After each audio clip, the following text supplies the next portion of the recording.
Well, I was certainly glued to CNN on Wednesday. Were you?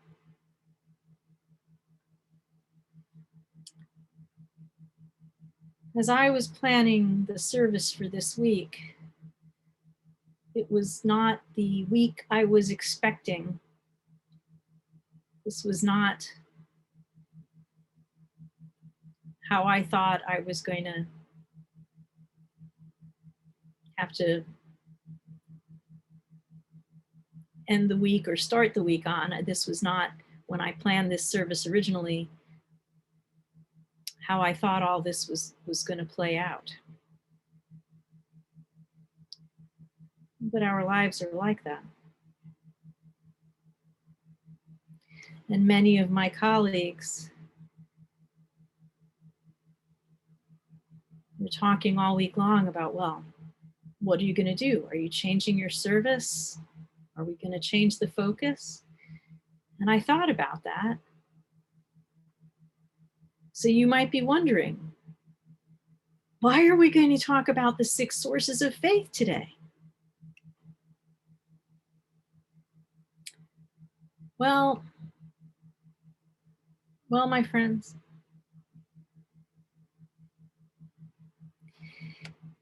if we don't know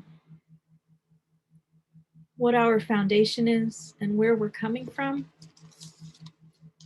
we're going to have a very hard time knowing where we're going.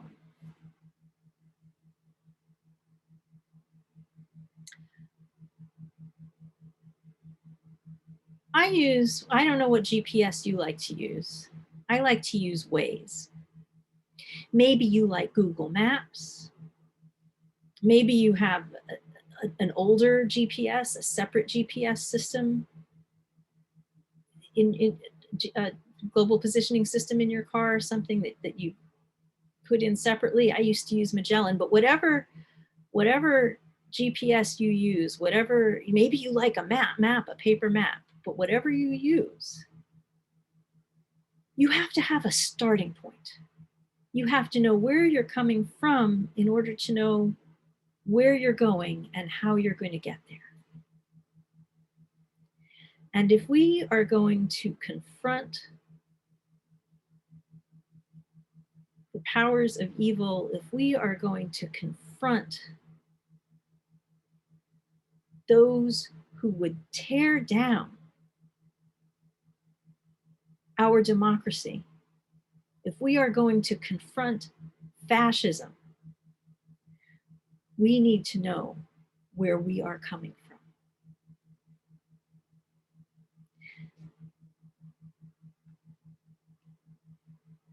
And so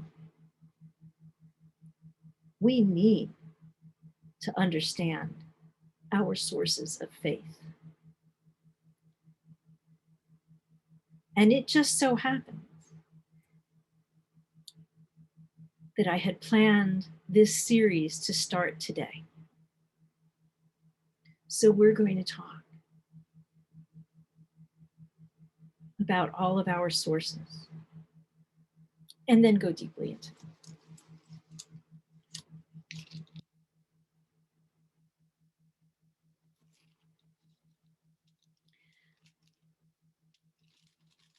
I just picked up this book on tyranny. I picked it up because I was watching Rachel Maddow, and she had the author on, Timothy Snyder, and she told me to get this book. She said it was important and I should read it, and so I did. I don't always do what Rachel Maddow tells me, but apparently I did this time. And this is on tyranny, 20 lessons from the 20th century.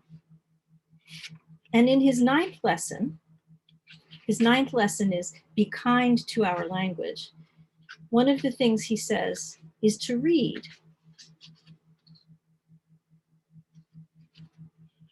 to pay attention to the language, to read. And he says,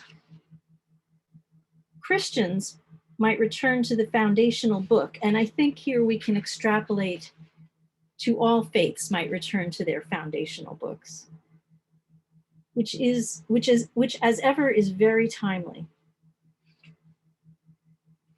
And then he proceeds to outline an example. He says, Jesus preached that it is easier for a camel to go through the eye of a needle than for a rich man to enter into the kingdom of God.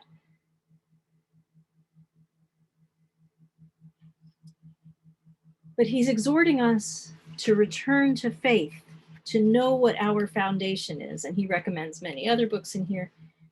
And he talks about faith a couple of other times. We must know where our foundation is. Now, we Unitarian Universalists have 6 sources of faith that we draw from. What happens when you have one source that you cling to so tightly that you shut out everything else? Perhaps if you were doing any doom scrolling or paying attention to very tightly to news sources, or you saw online the interview with the woman who thought she was one of the rioters, and she went because she thought that Pence was going to be able to overturn the vote, that he could ignore the will of the people. And she believed that because she trusted the news sources that she watched. She believed that the mainstream media were full of lies. So she said that she believed those news sources. And she then said that the news that she trusted, they lied to her, and she wouldn't have gone if she had known that that was lies. She had a very narrow focus. She trusted only one source. And that's what happens when you align yourself so tightly to one narrative and shut out all others. Perhaps you noticed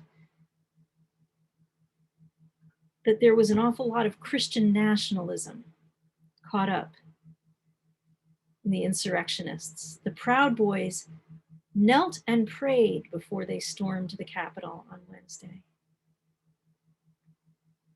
There were Jesus 2020 signs and Aryan symbols and Norse mythology symbols that are closely aligned with white nationalism and other racist groups. And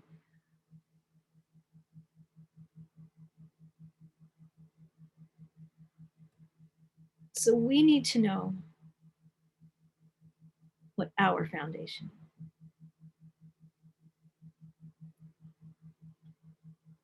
The fascists are clinging to a single narrative. What do you worship? Ralph Waldo Emerson told us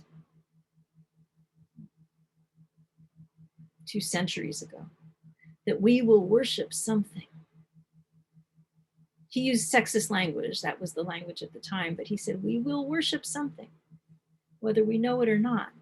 Now, our faith is unique in that we explicitly draw from 6 sources of faith.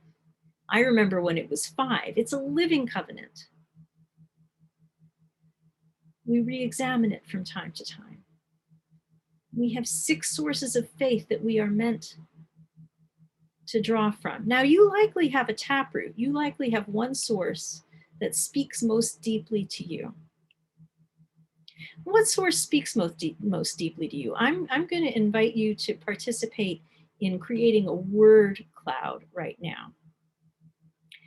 And Allison has placed in the chat a question, what is your faith source taproot? And you can answer on the answer garden. Click on that link during the service while I'm preaching, and we're going to look at the word cloud near the end of the service. You're only going to have, you can't put a paragraph in there. It's a word cloud. You can answer in 20 words or fewer. Try 1 or 2 words. What is your faith source taproot? Put that in there. Now, having a taproot is great. I remember once sitting in a worship service a long time ago and listening to a minister say that our covenant said it was 6 sources of faith. It's not, pick one. I didn't fully understand what he meant then, because I knew there were UU Buddhists and Christians and humanists. And I thought, well, lots of people pick one, but I understand it now. What he was saying was not that you don't align yourself deeply with one. We might have a taproot, something that speaks deeply to us. However, we are meant still to draw from all of these sources. What it means is we are not meant to dismiss any of them, not even the hard ones. So especially in the light of the events this week, it's so important to know where our theological grounding lies. We must be aware of what we worship, of how we worship together, of where we are turning to for enlightenment, so that we can effectively engage in the work of building the beloved community. I'm going to say that again. We must be aware of what we are worshiping and of how we worship together, so that we can effectively engage in the work of building the beloved community together. Now, I see some of you are putting your answers in the chat. I want you to go to that website, click on the website and put your answers in there so we can build the word cloud.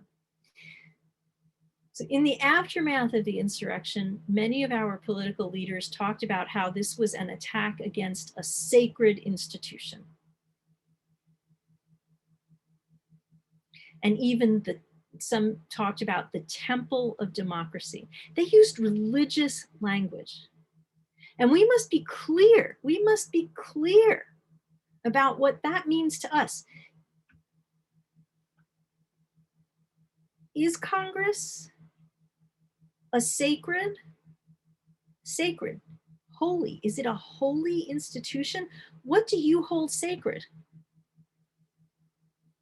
What do our sources of faith say to you about that? Be clear.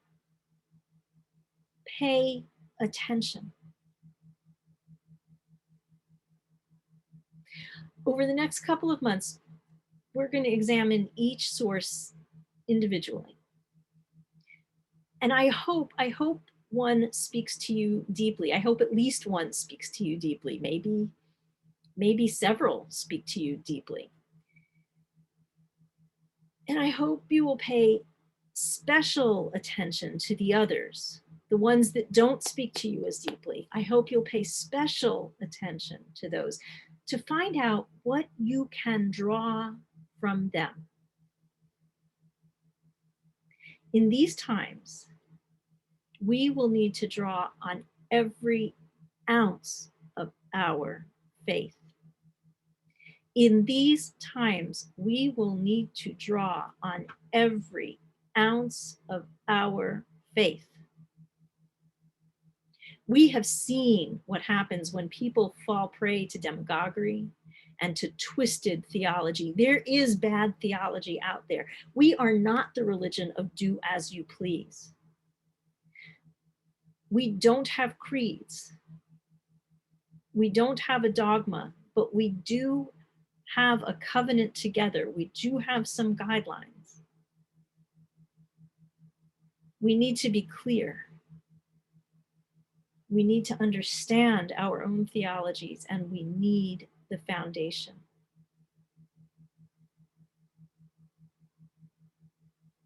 The nation needs us. The world needs us. We need each other. We need each other.